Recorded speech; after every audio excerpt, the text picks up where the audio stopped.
Alrighty, good morning everybody. This is a reminder video walking you through a couple things that I've noticed over the last couple of weeks that I feel like are not good uses of our time, so I want to make sure that we're all on the same page with what are essentially communication expectations. So, a couple of reminders. So, communication skills are super important. If you do not communicate with me, I have no idea what you're doing, and I'm going to make the dramatic assumption that you're sitting on your booty playing your favorite video game or something like that.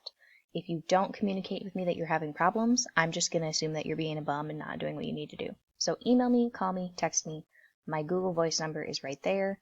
I will disable that after the pandemic is over so that you can't call and text me in the middle of the night. Speaking of calling and texting me in the middle of the night, thankfully I've not had a huge issue with this so far. I've heard that some other teachers have, but I am still a human being who has a life.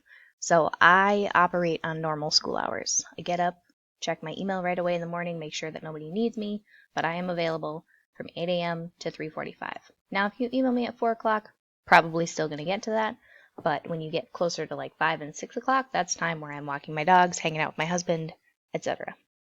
So try to be respectful. You can definitely still email me at that hour. I just might not get back to you right away. If you call me or text me, I'm going to ignore it. I need clear, concise emails from you. I've had a couple people that are very, very good at this and get to their issue right away, and I can help them right away. And I've got a couple people who struggle with that. So I have two examples coming up on the next slides. You've got to state your problem, though, and you've got to ask your question. And if I ask you a question for clarification, I need you to answer that question. Because if I ask you a question, that means that I don't know what you need from me, and if you don't answer that, I can't get you what you need. So here is a good example. This person put in the subject line, Unit 10 e-learning module. They told me exactly what assignment they are working on in the subject. They then stated their problem. They said, I'm confused on how to save the PowerPoint to my drive. So this person had to make a copy of an assignment that I gave them, save it as their own, and then make edits to it. Unfortunately, if I do PowerPoints, I can't click create a copy for everyone, so this person had to go through the effort to save it themselves. And I said, okay, click on this link and I'll walk you through it on screen share.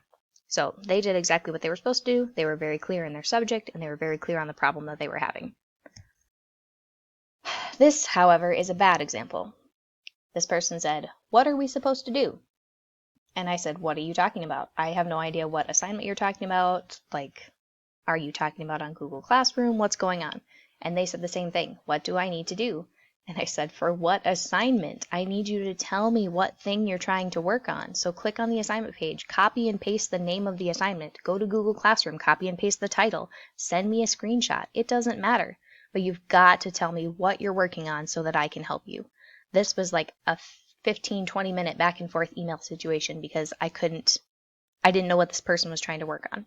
So make sure when you're communicating that you're being very specific with the title of the assignment, or at very least send me a screenshot and say, hey, what is this thing?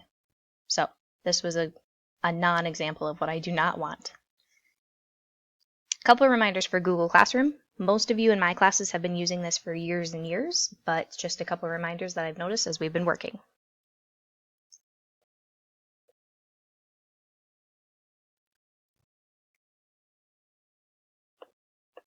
Okay, a couple things that are helpful. Read the instructions on the assignment first. If it doesn't seem like there's enough instructions, check the assignment page, because maybe I expanded on it in the assignment page, but I didn't want to overload your Google Classroom title with text. I am fairly limited on how that shows up on your screen, so I try to be mindful of that, but sometimes there's more space for me to go into detail on the assignment page. So if you are checking the assignment page every week to see what your work is, you should be good. Check the due dates. Please, please, please. If you don't know when something is due, see if it has a due date on Google Classroom. Some stuff will lock you out after the due date, and then I get people who say, well, I couldn't do that assignment because it locked me out. And I'm like, well, yeah, you're doing it late, and some things have actual hard due dates. So please make sure you're checking those and make sure that you're communicating if you think you're going to be late. And if you get locked out of something, email me right away so that I can reset it, clear the responses, and let you do the assignment. I don't like doing that, so ideally we would all get our work done on time and I wouldn't have to worry about that. But it is what it is.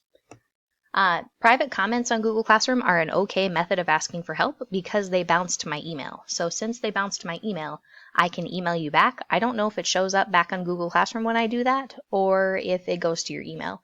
So check your email if you're not seeing me private comment back. When you're done with something, sometimes there's like something linked that'll take you to another form or it'll take you to a quizzes. It helps me if you click turn in, just so that I can quickly glance at it and see who's not done without having to like dive into that assignment. However, don't click turn in if you're not actually done. If you didn't submit something to that assignment and you're just clicking it to get rid of the red missing text, that's not helpful to me or to you. So please don't do that. You got to click turn in when you're done, when the assignment is uploaded. Couple more, just make sure you check your assignment page early in the week, preferably on Monday. A lot of times I'll have stuff up there on Sunday, or if I'm working on it earlier in the week, you'll see stuff coming in as I'm lesson planning on Thursday or Friday. But check that assignment page. That's where the details are going to be. Remember, it's color-coded by what you need to do versus what things are optional.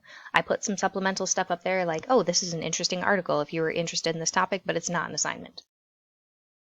Check your email and Google Classroom often.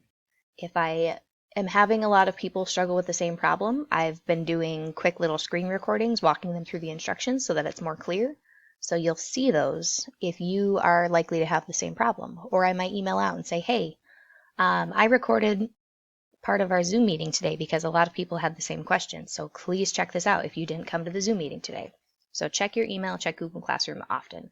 I'm trying to keep everything really concise so that you don't get overloaded with posts on Google Classroom, but it is the home place of where I'm going to post stuff. Again, be mindful of those due dates. It is really exhausting for me to try to keep track of 45 people's late work. My grades are getting updated as soon as possible, but on-time work is going to get priority. So if I have kids that took a test and they are all done with it, I'm going to grade theirs before I grade your late work from last week. And again, if you get locked out of something and you can't do it, that's not an excuse to not do it. You've got to communicate with me. I'm not penalizing late work at the moment, but I did make the executive decision that if you miss a test or a quiz, which are going to be at the end of the week and you should have known about if you did check your assignment page early in the week, those are going to be marked as late and they will be docked. So please make sure that you're keeping up on your work, you're doing your assessments on time, and you're doing all of your other work on time. I'm not giving you a ton of stuff to do. So communicate. I can't help you if you don't ask for help. And again, I need you to communicate clearly what you need from me. If you just want to chat about something because you're confused on the topic, say, hey, do you have time to call me or text me about this assignment? Or can you check my response on Google Classroom and make sure that I'm understanding this correctly? I'm more than willing to do those things, but I can't help you if you don't communicate. So I miss all your faces. I was hoping that I would get to see you towards the end of the year, but it doesn't seem like that's going to be the case. So have a good 4-day weekend. I will see you all via Zoom soon. Bye.